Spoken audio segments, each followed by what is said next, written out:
And good afternoon. I am Pastor Calvin Lindstrom. I'm joined by Mr. Ed Straka. And our focus of conversation today is Christian vocation. An older term, maybe you haven't heard that term. Christian vocation, a calling, not a job. We're here in our little studio, and Ed and I were talking about this. In part, one of my sons just turned 18. He is praying and considering what is next for him. And as we were celebrating his birthday, Ed joined us for some of the celebration. Ed, I thought, gave to my son Ethan just a very practical word of advice. Ed, I don't know if you remember that, but what was the word of advice that you shared with my son? Right. Well, besides the fact now I'm in my mid-60s, I still have a pretty good memory of my own time when I was a teenager and even in my 20s and was trying to find my way. And then as a teacher for decades, both at the high school level and even university level, Pastor, it was amazing to me how people were taking steps because someone told them to do it. And I'm speaking, of course, with regard to, well, if you go to college, you're going to be fine, this, that, and the other thing.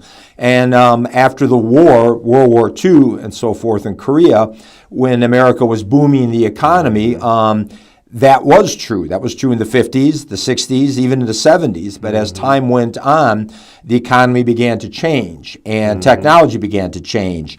And there were massive layoffs in many organizations, corporations, and so forth, where you only needed middle managers and computer technology to handle things that used to take dozens and dozens of people, and even factories, certainly not automated to the level they are now and that some people are planning on. Nonetheless, technology had changed there too, and the economy changed, and suddenly you can have people going to college who essentially had a degree but had no job. And right. Not to offend anybody, but working at Starbucks with their college degree, right? Yeah, well, exactly. Maybe at another place like that. Any place that like would that. not necessarily require a 4-year commitment of time and money. Exactly. See, if you have a plan, and going back to your original question, what I told your son Ethan, if you have a plan and know the steps to take to get there, whatever you choose, you're going to be better off than just stumbling behind everyone else, which oddly enough, a lot of people still do. So for the Christian, the idea is a vocation. What is it you are going to do to earn a living, but most importantly, serve God, right? And that for the Christian, the idea is a calling. Right. Not a job. Not that jobs are bad, not that you shouldn't work. You should work. One of the new phenomenon of the last 5 years is the number of grown, able-bodied men who are no longer working. And this was even before the COVID lockdown. There was I saw a statistic just this morning, I think, about the percentage of men in the workforce. And it was something like 80% not that long ago to now, I think 69%. And the writer was like, where are all the men? Yeah. It was kind of a jarring statistic, so that gets a little bit we're talking about. So what specifically did you tell my son Ethan? Yes. I thought you gave him just a very succinct way of thinking about the next step. Right. What I said was, in your prayer life, you need to ask the question, what's the most important thing I can do for God in which few people can replace me? Repeat that. I thought that was. What's the most important thing I can do for God in which few people can replace me? That's something that parents should write down so it's on their minds, and they should give it to their children, even at a young age in the early teens. Okay? And as I said to Ethan after that, I said, it's not like you're going to pray the prayer tonight and tomorrow you're going to get a text from God. Right. But by having that question written down on a sticky note, put it up on your refrigerator, on your bedroom door, so every morning you see it before you open the door and go out, you'll have that thought in your mind. And besides, in your prayers to the Lord, just having that prayer on your mind, that question, what's the most important thing I can do for God in which few people can replace me? You're going to begin to think along those terms as you look out at the world.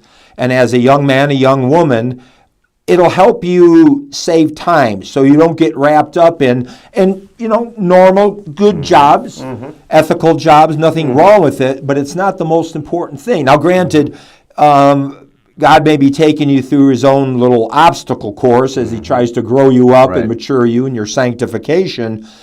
And any job, as long as it's moral, is a good job. As long as you show up on time, do what you're told, and provide good service, right? But nonetheless, I believe that people are gifted because of how they're wired, their family background, who their parents are, and so forth, to have a propensity to want to do a certain type of job. There are, of course, exceptions to the rule, not denying that, but for the most part, there are some things that we can do better than other people.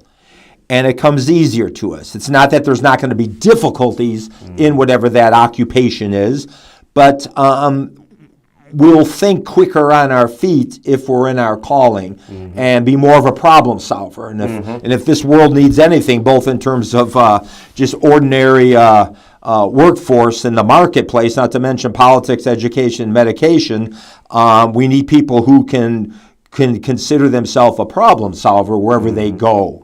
As your children are older than my children, I'm guessing this was the same general advice that you gave to them. How did they respond to that? I'm not looking for testimonies, but in general, how was that helpful for them as they consider? Well, as you know, I have 7 children. 6 are out of the house, and out of those 6, 4 are married. 3 boys are out of the house, and 3 of the 4 girls.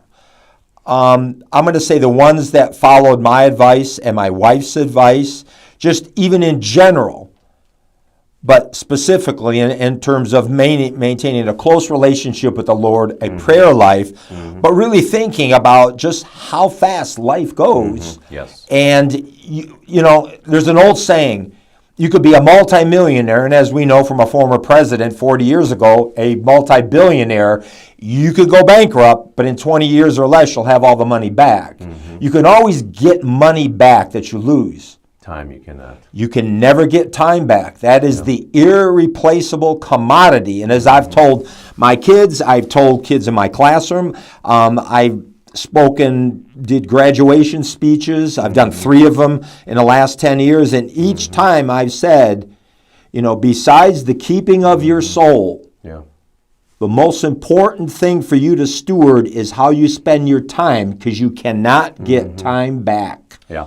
I shared with some of the students the story of Robert Dick Wilson. I believe that's the name. He was one of the great scholars that worked with Machen. I think he was at Westminster Seminary, or maybe he was at Princeton. I forget. Maybe he was at the old Princeton. But he dedicated his life to the study of Scripture, and somehow he was led to map out 45 years of his life. 15 years of study, learning every possible language that was connected to Scripture.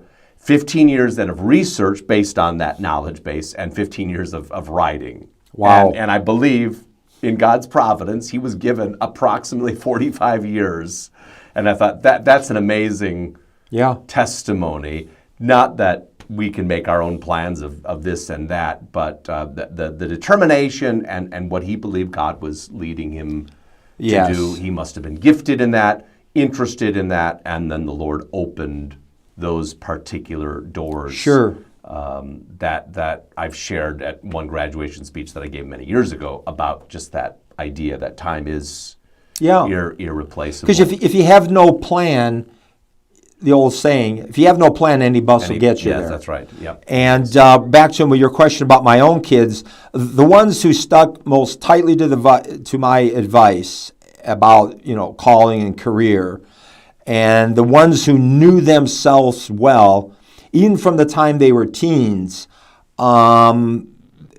they went in leaps and bounds forward and did not waste a lot of time. Yeah. And the ones who weren't sure and just kind of did this and kind of did that, and then the vast majority of the time working, but not necessarily in their calling. And some of them even went to college. It made them better able to handle schedules, multiple disciplines, working through the homework, the projects, the test taking, the speeches, and all those things are good formationally speaking, so that you're able to think quickly on your feet and all of that. But the big thing is the calling. What is the thing that you think God really wants you to do? And by asking those questions at a young age, that can make all the difference in the world, because it's going to help you cut through the weeds of time wasting, maybe even at a high-paying job. And sometimes you need the money because you have bills to pay, whether you're married or not. But nonetheless, from what I have found with people with money is that many times it doesn't solve all of their problems. And there's a sense of longing and dis-ease, if you will, that, well, I have all this stuff, but I just don't feel like I'm really in the right place. Yeah. What have I accomplished? Yeah. And that's really it. If you're age 20, 40 years, 45 years later, and you look back on your life, what are you going to see? What did you do? What did you spend your time doing? For many that have been blessed to live in our land, college is seemingly the gateway. You have to get through that, unless maybe you're going to go in the trades. But college really seems to be the only path. And now it's increasingly a very expensive path, unaffordable, and increasingly what Christian parent would even want their child to go to a college, given how radical colleges are. What's your advice to a Christian parent? Maybe they have a son or daughter that is intelligent, and it seems like, well, college is just the path you have to go to. Help them think through that challenge. Right. Is your son or daughter an intellectual? Do they enjoy times in books and in the laboratory?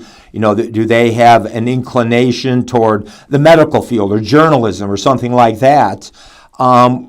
If it's the case, the answer is yes to those questions, then college very well may be the course to take. I guess, and if not, then maybe it's a trade school of some type. We have people at our church, their sons went into the trades, age 18 or 19, and within 5 years were, making close to $100,000 a year, and they're not even 30. Right. And you and I both know people who've gone to college and they don't make anything like that at all. Like us.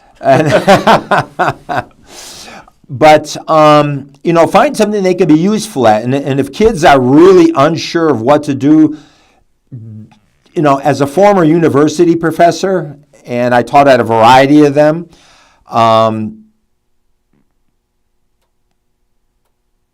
most professors are specialists in the class they teach. And so they are not in any way, form, or fashion going to help your son or daughter find out what they should be doing with their life. That's not what they're there for. Yeah. That's your job and your pastor's job, and hopefully some successful members of your church, aunts and uncles, and those who have gone before, to see if they're successful. And I don't necessarily mean a large bank account, but if they're successful where they're very good at their occupation, they probably had to think through some things to get there. And I would try to talk to people like that to see how they did it. But you really have to know your child well. Even if you're sending your child to a Christian school, pastor, you're going to be protected, Lord willing, morally and intellectually at this institution. But for the most part, the teachers there are the same. If they're a language teacher, history, a science teacher, they are there to teach those subjects, not to help your child find out what job he or she should be doing growing up. Right. So it's very easy, public school, private school, what have you, boarding school, military school, to think, okay, I put my kid here, I've done my job, and they're going to take care of that. No, they won't. Secular or sacred, no school is going to help your kid find a job unless your child is going to one of the few schools out there that has some type of apprenticeship program going in the local community, wherein a kid could try out his or her skills while still in high school and learn. If you don't like people, and you're not much for talking, you don't want to be a preacher, a teacher, a politician. If you don't like working with your hands, you don't want to be an electrician. If you don't like blood, you don't want to be an ER worker, a nurse, or a doctor. Yep. And an EMT and an ambulance. If you don't like violence, don't be a police officer or a soldier. So again, what is it that you are comfortable dealing with? And for many people, even out of high school, good Christian homes, good Christian schools, the whole 9 yards, it might be good for them to go out and just work for a year or two to see what it's like. Oh, yeah. And as opposed to dump them back into a classroom. Yeah. And with really no chance for reflection. Well, exactly. And I have 7 children, and they are all different. Right. And the one thing I realized is some of them, even if they did well in the classroom, they didn't have the propensity to be a bookworm or a scholar. And so, by the time they're getting out of high school and going on to college, a lot of them were burned out. Well, a lot of them just kept going. I mean, they just were into it. And you really have to know your child well and be stewarding them as a parent. Because they're your child. They're not mine as a teacher at all. And I do think it's good where colleges can serve as a place for training in some cases, that the parent, not that they're going to choose the profession for the child, but that's really more their job to help guide them, maybe not prepare them in all details, but to guide them through that. Yes. I think that's a good point, rather than thinking the college is going to shape them with that. The college might have a job placement department. Right. But as you have noted, that's not the business of the professor. They're there to teach a subject, and depending on the university, mainly to do research. Teaching might be a very subset of what they the way things doing. are going now, you have the Ivy League universities, which are, of course, liberal and so forth, and you're part of the club. Yeah. And now that things have gone so much into the direction of the woke CRT mode, you have professors who are hired specifically to be activists and do that. But whether there was a conservative school or a very liberal, woke-oriented school, if you will, either way, they're not preparing you for a vocation. They want to change your worldview and this and that, but that's still not a vocation. It's not a job. I mean, that's why you have so many people out of work now, and they're crying about their student debt. Well, if you went to get a degree in women's studies,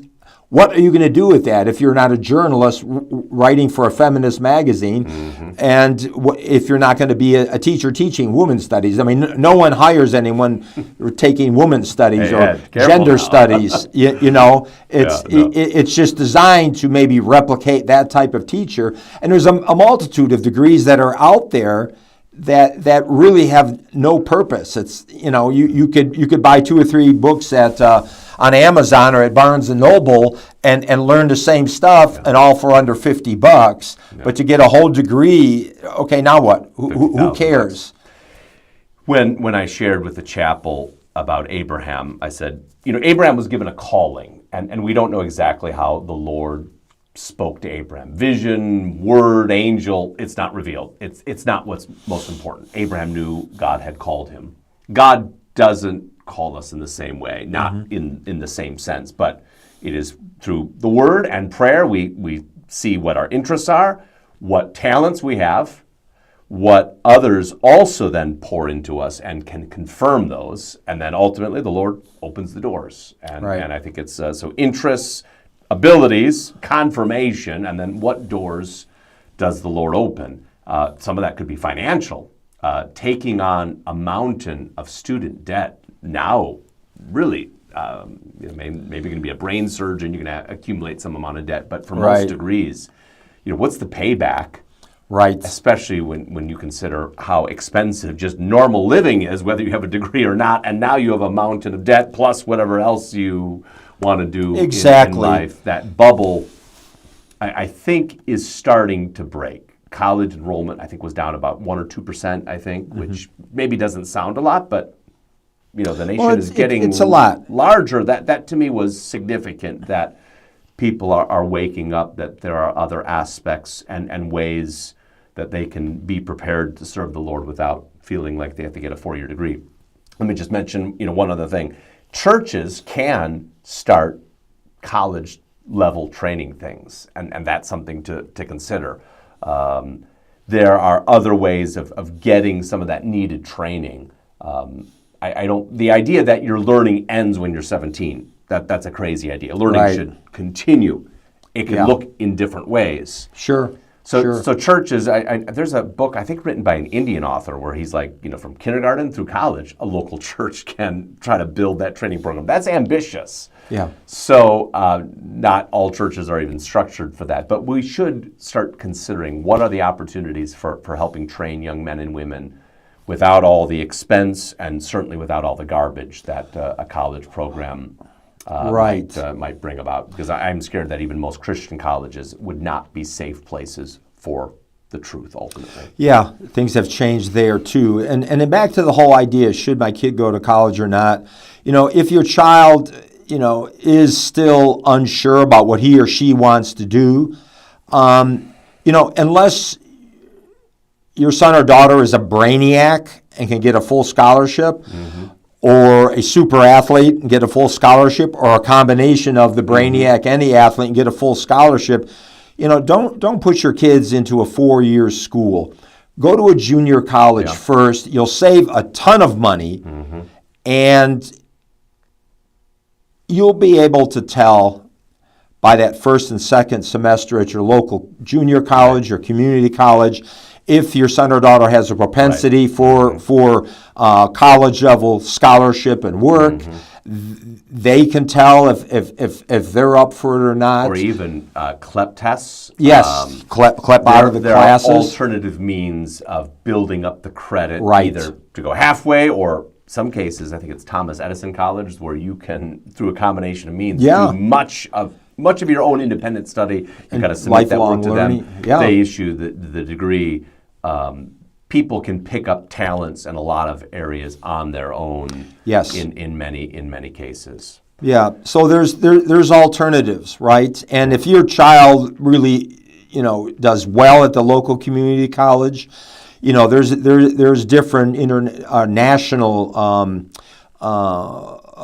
scholarship like fraternities available. Well, they will pay half or more of your tuition at a 4-year institution if your son or daughter is like an A student. And I think it's with Phi Theta Kappa. I forgot one of the ones I heard about years ago.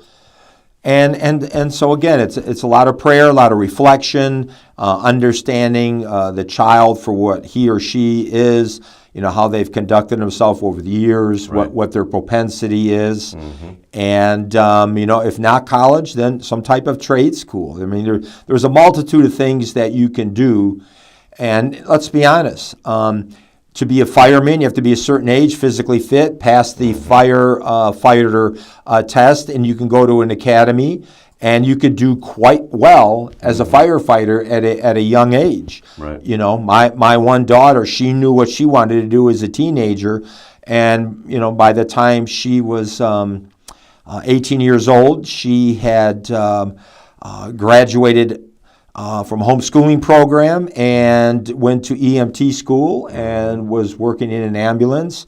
And then the following year went into a firefighter academy and added that to her, because when she was a lifeguard and did all the Red Cross training, she was like, this is what I want to do.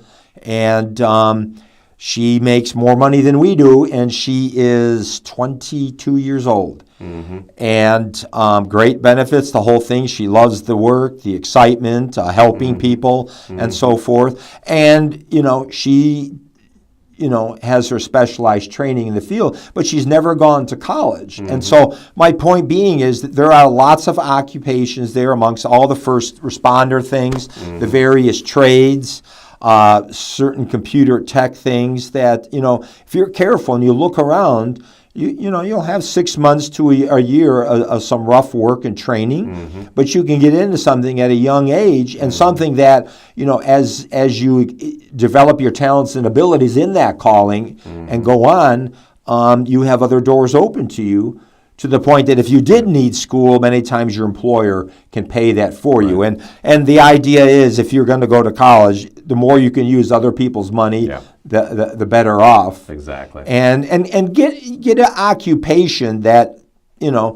you're going to solve problems that people are willing to pay you to solve. Mm-hmm. The fact you like to study something, well, you can do that on your own. Right, yeah. That's what Saturdays are for, Local right? libraries. Yeah. Well, friends, we probably all know we were our best parents right before we had our kids. And we had all the ideas figured out before we had any children. An expert is someone who has the answers, but no experience in applying the answers. Sadly. Which, sadly, many of the college and university professors are the experts. And the old adage, if you can't do, teach, right? Right, exactly. So we offer these comments as fathers, teachers, pastoral ministry between us, prayerfully, and we commit these things to the Lord.